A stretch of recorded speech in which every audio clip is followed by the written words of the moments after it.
bienvenue dans l'émission Parole de femmes. Cette semaine, nous parlons de l'appel au ministère. Beaucoup de questions sont suscitées lorsqu'on parle de l'appel. Et hier, on a parlé de comment discerner l'appel. Et je crois que beaucoup d'entre vous, vous avez tout simplement accepté cet appel qui bouillonnait en vous, qui brûlait en vous, mais vous étiez juste en train de résister. Et hier a été une journée d'abandon, une journée où finalement vous avez dit « Oui, Seigneur, je vais te servir ». Et finalement, ça produit de la joie, ça produit de la paix. Et vous êtes contente de continuer cette série parce que maintenant, vous voulez apprendre pour la suite. Ben, ça tombe bien, on va continuer sur le même thème. Écoutez, mais on va parler des autorités, de l'autorité aujourd'hui parce que, surtout dans... je pense que ça a toujours existé, mais je trouve que c'est très présent aujourd'hui qu'on ne relie pas forcément le ministère à une autorité. On a l'impression qu'on peut faire beaucoup de choses par nous-mêmes parce qu'aujourd'hui, on peut être facilement indépendant, y compris dans le ministère. Et on va voir aujourd'hui, est-ce une bonne chose? Et sinon, quel est le rôle des autorités? Est-ce que c'est important d'avoir une autorité dans notre vie? Alors, je ne parle pas de police, hein, bien sûr. Lorsqu'on parle d'autorité, on parle de pasteurs, de mentors, de pères, de mères, d'aînés, de gens finalement vers qui on va être redevable, des gens qui ont le droit de nous dire est-ce que tu es sûr que tu es en train de faire la bonne chose?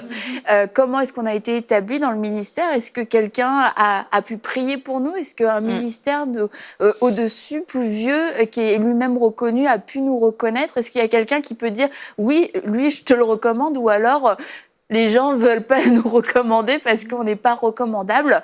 Donc voilà, ce sont des questions qu'on se pose aujourd'hui, qui j'espère auront des réponses, mesdames. Nous espérons avec toi.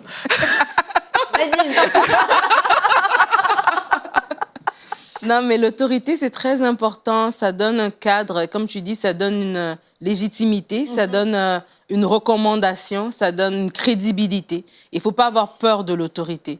L'autorité, je crois, dans le ministère va nous aider parce que ça va nous aider à aller plus loin. Cette autorité-là n'est pas là pour nous écraser, mais elle est là pour nous aider, pour nous encourager, pour nous enseigner, comme tu dis, pour être aussi une voix d'autorité. Donc, une voix qu'on va pouvoir reconnaître, qu'on va pouvoir dire « Ah oui, lui, s'il me le dit », je sais écouter, et c'est super important parce qu'on a parlé hier que quand on a peut-être une catégorie de femmes qui, elles sont tout feu, tout flamme, elles veulent déjà commencer aujourd'hui.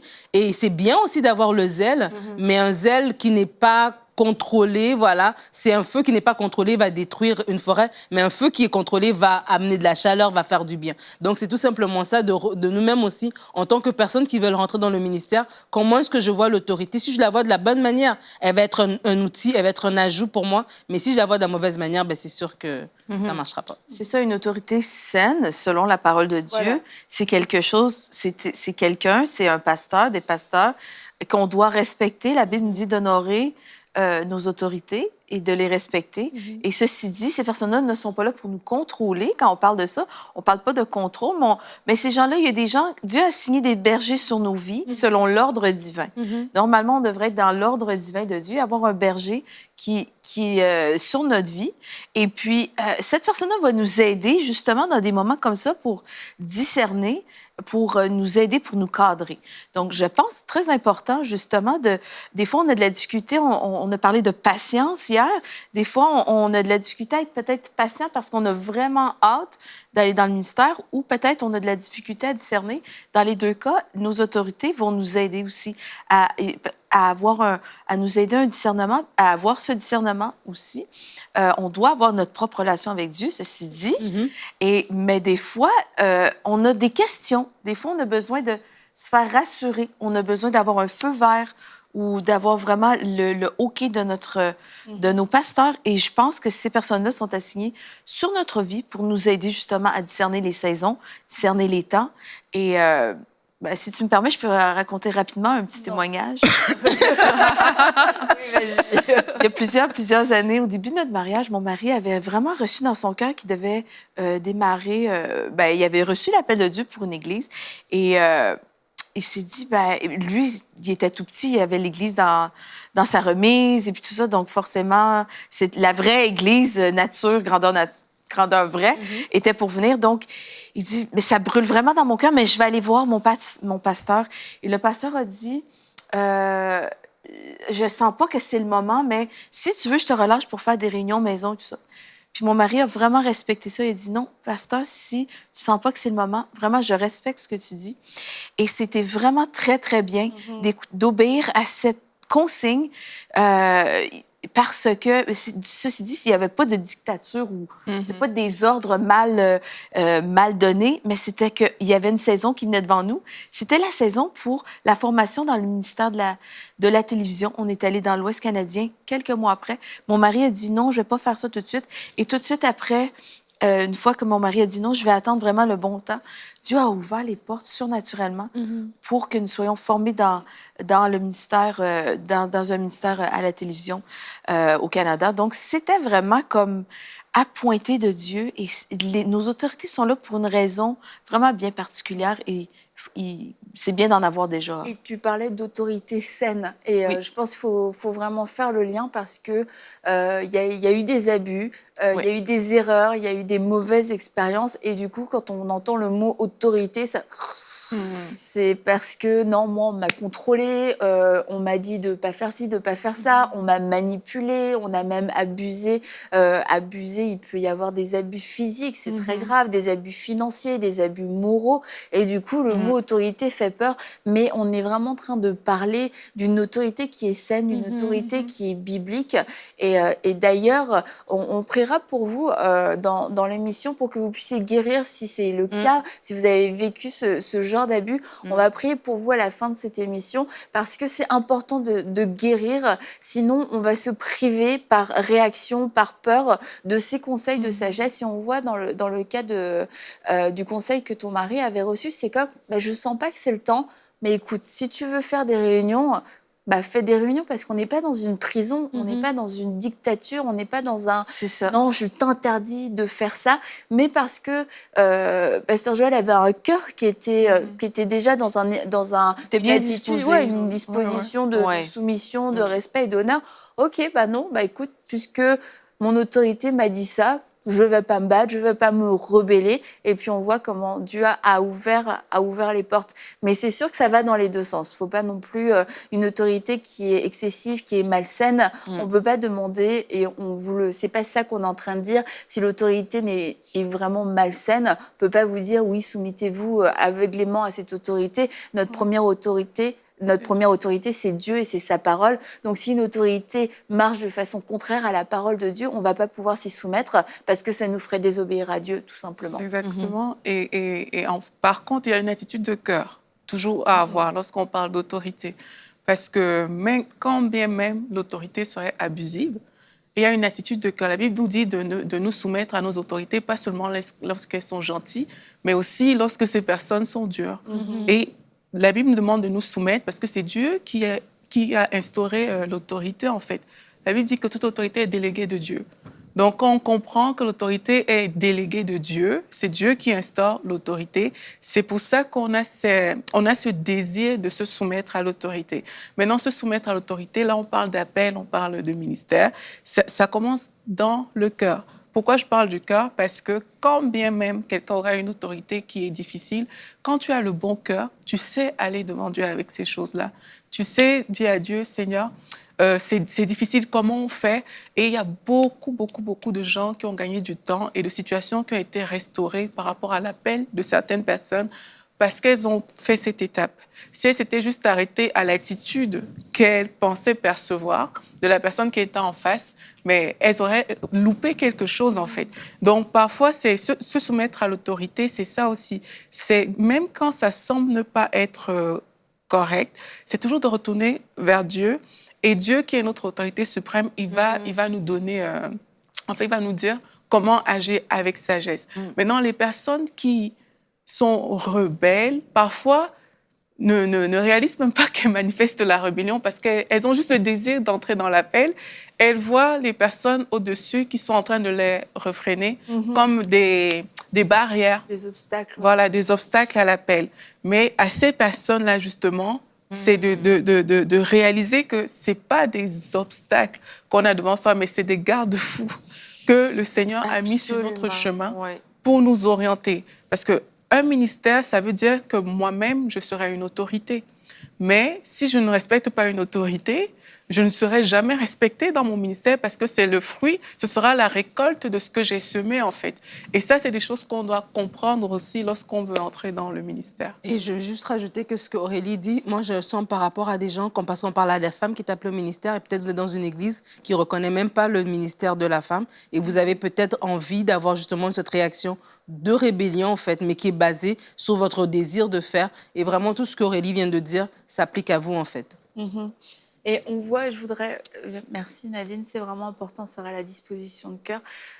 Moi, je vois Paul, en fait, dans ses lettres, je vois vraiment une autorité. Il est en train de dire à tout le monde quoi faire.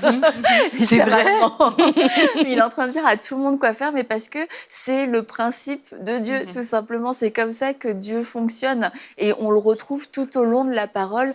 Dieu est un Dieu d'ordre, on le dit, mais le principe de l'autorité, le principe de la redevabilité aussi, c'est vraiment quelque chose qu'on retrouve en tout temps, en tout temps, en tout temps. Et la Bible dit comment est-ce qu'on peut aimer Dieu alors qu'on ne voit pas si on n'aime pas notre frère qu'on voit. Et on peut aussi poser la question, comment est-ce qu'on pourrait réellement se soumettre à Dieu qu'on ne voit pas si on n'arrive pas à se soumettre à une autorité dans notre vie.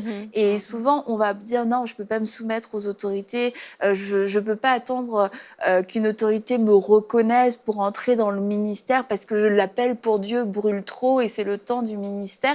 Mais est-ce que c'est vraiment ça? Est-ce qu'on n'a pas pris la chose un petit peu à l'inverse? Ok, Seigneur, tu m'appelles au ministère, ça brûle dans le ministère. Donc, la continuité, ce serait que normalement, il y ait quelqu'un sur ma route qui puisse reconnaître, qui puisse le reconnaître, qui puisse le discerner, qui ait à cœur de m'encadrer, qui m'aime, qui reconnaît quelque chose en moi, que tu lui parles. Mais s'il y a personne qui veut le faire, c'est pas que personne n'a rien compris. Peut-être que c'est pas ça. Ouais, mais déjà là, quand on parlait par rapport à... Excuse-moi, Mathilde, je suis dans la parole. Parce qu'on parlait par rapport à hier à discerner la peur, on en a parlé que tu es dans une église locale, donc du coup, tu es dans cette église locale. Normalement, tu dois être dans une église locale. Si tu ne l'es pas, je t'invite à être dans une église locale. Parce que quand tu es dans une église locale, justement, alors tu sers, l'appel brûle dans ton cœur. Et puis, il y a ces personnes-là autour qui vont... Toi, ton pasteur, ou tu sais, de petit à petit, il y a quelqu'un qui va te prendre sous son aile, comme Paul avec Timothée, et qui va vraiment t'aider. Et moi, je me dis, on est là pour faire les œuvres que Christ a fait et des plus grandes œuvres. On voit l'Église primitive, comment ils ont fonctionné. Ils ne sont pas chacun parti, Jacques va par là, Pierre par là, et puis chacun fait ses affaires. Non, ils avaient ce groupe-là, ils avaient après ça ces autorités. Même Paul, avec tout ce qu'il avait, à un moment donné, il est allé voir Paul, il est allé voir Pierre, il est allé voir les autres. Donc, pour dire qu'on ne travaille pas en silo, on travaille vraiment comme en collaboration.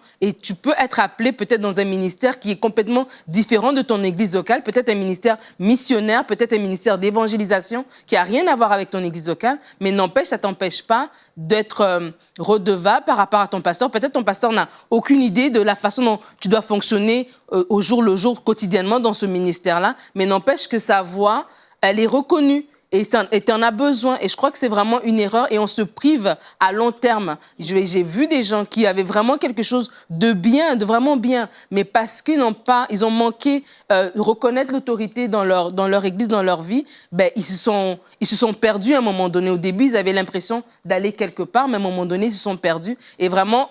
Et d'un côté aussi, encourager les autorités à ne pas frustrer non plus les gens qui sont sous leur autorité, mais vraiment à donner des bons conseils pour que l'œuvre de Dieu puisse avancer. Je pense que justement, c'est une bénédiction d'être entouré de nos autorités, comme on dit depuis le début de cette émission, qui sont saines, qui fonctionnent dans l'ordre divin et surtout qui fonctionnent dans l'amour de Dieu. Et moi, mon mari, pasteur Joël, c'est le visionnaire, l'apôtre, le pasteur de l'Église. Et vraiment, son plaisir dans la vie, c'est de discerner l'appel sur les gens. Et il aime énormément relâcher les gens dans leur destinée. Ceci dit, je pense que son rôle aussi, c'est justement de discerner. Des fois, il y a des temps où la personne doit être formée. Mais ce que je veux dire, c'est qu'il y a une grâce. Il y a une grâce, une bénédiction à servir sur le ministère de quelqu'un. Parce que c'est un modèle biblique. Le modèle biblique, c'est que c'est un principe divin que l'onction qu'il y a sur la tête découle sur toi. Et donc, forcément, tu devrais avoir un mentor dans ta vie. Et donc, si tu es dans une église locale, ben, tes pasteurs devraient être tes mentors, des personnes, des leaders spirituels, des gens que tu admires, des gens que tu veux suivre, des gens que tu veux imiter. L'apôtre Paul dit, soyez mes imitateurs. Il n'y avait pas honte de le dire. Soyez imitateurs de Christ, mais imitez-moi. Donc, vraiment, je pense que si on est dans le modèle biblique, eh bien, ça va être une bénédiction, justement, de vouloir être béni par nos autorités pastorales, parce que, justement, il y a une onction aussi qui vient avec. Il y a une onction, on porte quelque chose aussi. Quand on est appelé de Dieu, eh bien, on fait partie de la grande famille de Dieu. Et quand on est béni par nos pasteurs, eh bien, il y a quelque chose qui nous propulse. C'est la bénédiction de l'Éternel qui nous poursuit. Et vraiment, Dieu fonctionne toujours dans l'ordre divin. Il faut savoir que Dieu ne travaille jamais en dehors de ses principes.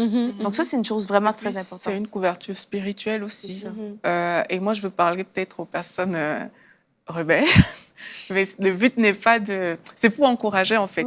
C'est pas pour reprendre, c'est pour encourager. C'est de dire, en fait, c'est pas normal qu'on ait un projet dans notre cœur ou un appel qu'on soit incapable de soumettre à notre pasteur. C'est parce que si on est dans une église et qu'on accepte ou bien qu'on part du principe que le Seigneur nous dirige dans une maison spirituelle, mais ça veut dire que cet endroit-là où le Seigneur nous a dirigés, mais il y a des ressources, il y a des choses que le Seigneur a prévues dans cet endroit pour nous permettre d'entrer dans notre appel, en fait. Donc, c'est pas normal qu'on devienne des personnes solitaires ou qu'on pense que, OK, l'Église ne peut rien m'apporter alors que je suis dans cette Église. Il y a une façon de fonctionner qui n'est pas bonne là-dedans. Nadine parlait de Paul tout à l'heure. Normalement, quand tu lis la Bible, un peu comme Annabelle disait, tu regardes Paul, tu as l'impression qu'il pouvait vraiment fonctionner tout seul. Donc, tu as l'impression que tu laisses Paul, mais c'est bon, là.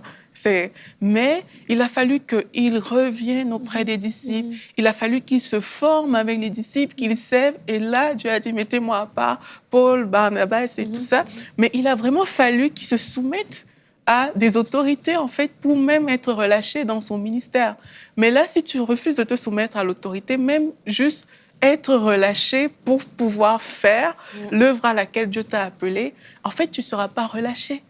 Et si tu n'es pas relâché, ben, tu fais quelque chose, mais tu n'es pas en train de faire ce que Dieu t'a appelé à faire, parce que Dieu, il a prévu de t'envoyer sous une couverture. Il n'a pas prévu de t'envoyer comme ça, tout seul.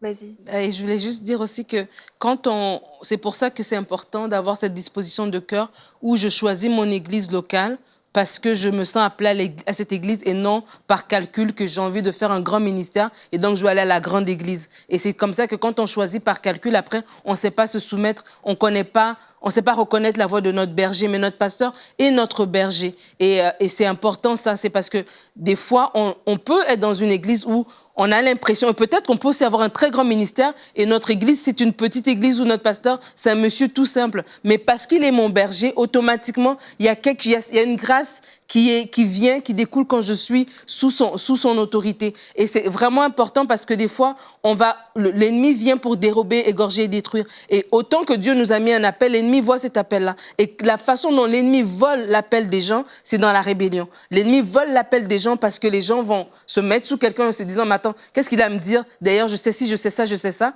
Et au début, ça peut paraître bien. Mais si tu fais pas attention, tu gardes pas ton cœur, à un moment donné, tu vas commencer même à remettre en question ton pasteur, à remettre en question ses enseignements, à te penser au-dessus de lui. Et ça, c'est vraiment important. Autant on est appelé à donner par notre ministère, autant nous aussi, on doit recevoir. Et on reçoit à travers notre église locale. Et un dernier point, par rapport à David, moi, ça m'a toujours parlé. David, c'était ce grand roi, mais Nathan était capable de dire à David, « Hé, mon gars, là, t'as mal fait. » David était réceptif, là. Il n'a pas dit, « Écoute, amenez les gardes, enlevez-le. » Non, Nathan savait qu'il pouvait aller vers David et David pouvait écouter. Donc, tu peux être plus grand, entre guillemets, que ton pasteur, mais tu dois avoir cette voix-là parce que c'est une voix aussi qui va te sauver plus tard. Et Mais je voudrais quand même, je suis entièrement d'accord. Vraiment, je suis entièrement d'accord. Mais je sais qu'il y a des gens aussi qui sont dans des églises et c'est vraiment compliqué. C'est compliqué et elles sont d'accord avec tout ce qu'on est en train de dire et c'est leur rêve en fait de vivre ça. C'est leur rêve d'avoir un pasteur qui va croire en elles, un pasteur qui va les relâcher. Mais c'est comme une impossibilité aujourd'hui. C'est une vraie prison. Et en fait, je veux juste vous encourager à garder votre cœur et à ne pas tomber dans la rébellion parce que la rébellion ne sera jamais la réponse en fait. La rébellion ne sera pas le chemin de sortie, la rébellion ne sera pas le chemin non plus pour être relâché dans votre ministère. La rébellion n'est pas la solution. Et donc la solution, quelle est la solution? Je ne vais pas vous dire vous devez faire ci, vous devez faire ça, mais en tout cas c'est certain que si on garde son cœur, Dieu va pouvoir nous parler et qu'il y aura pas de barrière dans notre cœur parce qu'en fait souvent on va prendre dans ce genre de situation qui nous semble être des impasses et si on laisse l'amertume venir prendre le dessus, on laisse l'offense commencer à produire du fruit et là il y a de la rébellion qui s'installe, finalement c'est pas forcément la voix de Dieu qu'on entend et parce que la voix de la rébellion va toujours dire sors, la voix de la rébellion va toujours dire divise, la voix de la rébellion va toujours parler en accusation. Et du coup, on perçoit le bon projet, mais le chemin pour y aller, en tout cas, la rébellion n'est pas le chemin. Ouais. Et c'est juste de garder son cœur. Et je crois que lorsque vous allez garder sincèrement votre cœur, Dieu va ouvrir un chemin. Dieu va vous montrer comment faire les choses, mais vous ne partirez pas de la mauvaise façon et vous ne resterez pas non plus avec un cœur qui est gangréné par l'offense. Nadine parlait de David tout à l'heure. Lui, il avait été appelé à être roi et puis Saül était là, mais il a toujours justement eu cette révérence dans son cœur. Et c'est vraiment important de dire ça parce que quelquefois, on est dans ces situations-là dont tu es en train de parler, Annabelle, mais il ne faut pas oublier que l'appel, c'est aussi une formation par laquelle on doit passer d'abord. Et cette formation-là, tu te formes dans le contexte dans lequel tu es, en fait. Là, cette personne, il y a une étape qu'elle doit passer à ce moment-là. Les portes semblent fermées et tout, mais même si un homme a fermé la porte, Dieu ne ferme pas la porte de notre appel. Et pendant que la personne sera dans cette situation, il y a des choses que Dieu va travailler au-dedans de cette personne.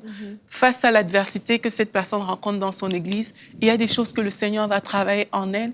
Et ces choses sont tellement importantes par rapport à l'appel qu'elle a reçu de Dieu, en fait. Donc, quelquefois, il faut juste réaliser qu'on est en formation. On est dans un processus où le Seigneur nous forme, il nous fait grandir.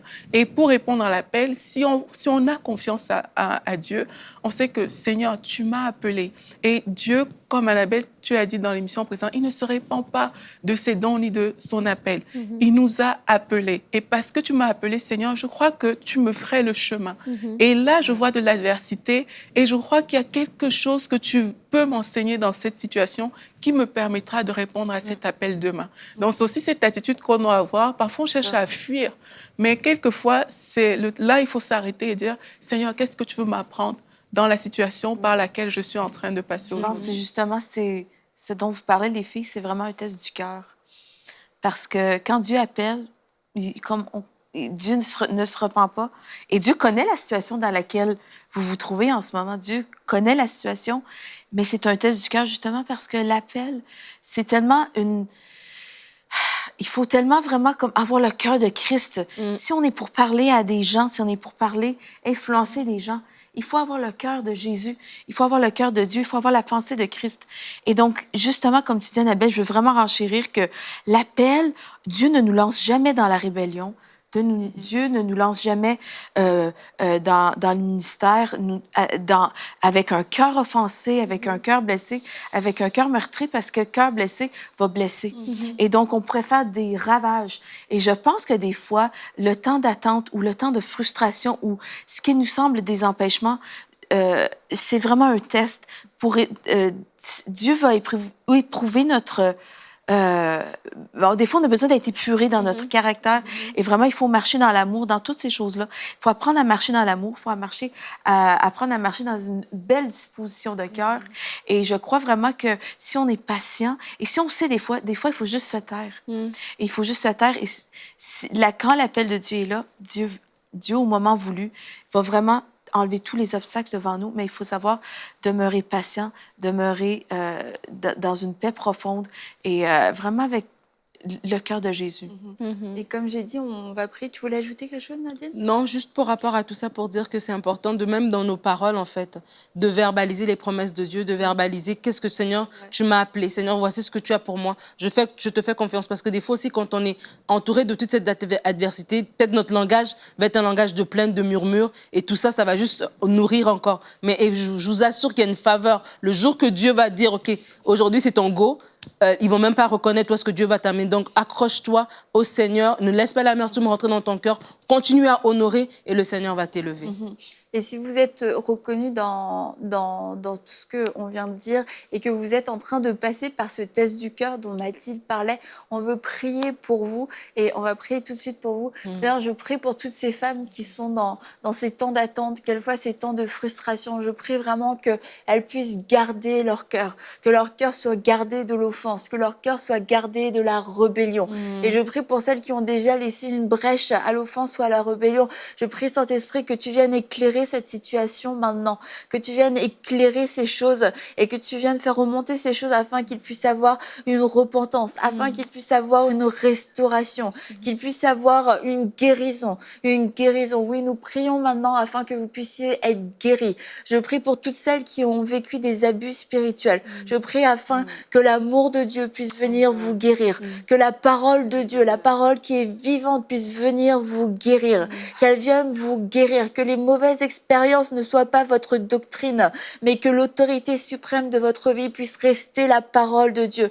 Merci Seigneur parce que tu le fais, parce que tu répands ton baume de guérison, parce que tu guéris à travers ta vérité, tu guéris Seigneur à travers ta parole. Merci Seigneur parce que ces femmes sont précieuses pour toi, leur appel est précieux pour toi et tu n'as pas repris l'appel, tu n'as pas annulé l'appel à cause de toutes ces choses, à cause de toutes ces mauvaises expériences, à cause de ces déceptions, de ces blessures. Non, Seigneur, tu es celui qui relève maintenant, afin que ces femmes puissent te servir, afin que tout ce qui a été volé soit restitué. Tu es le Dieu de la restitution. Et oui, tu es celui qui est venu donner la vie et la vie en abondance. Et nous déclarons à partir de ce jour la vie. Nous déclarons la vie. Nous déclarons la vie. Alléluia. Merci. Merci Seigneur parce qu'il le fait dans votre vie. Il le fait et aujourd'hui est un jour nouveau. Ce n'est plus le jour pour ruminer le passé. C'est le jour pour reprendre votre Bible. Vraiment, je vous encourage. Reprenez la parole de Dieu afin que ce ne soit pas vos expériences qui vous dictent ce en quoi vous croyez, mais que ce soit la parole de Dieu qui vous soit révélée comme au premier jour et qui puisse venir guérir vos cœurs et qui puisse venir déposer cette vérité afin de ne laisser aucune place aux mensonges qu'on vous a peut-être enseigné, aux mensonges que vous avez cru. Cette œuvre de destruction est terminée dans le nom de Jésus. Et on se retrouve demain pour une prochaine émission de Paroles de Femmes.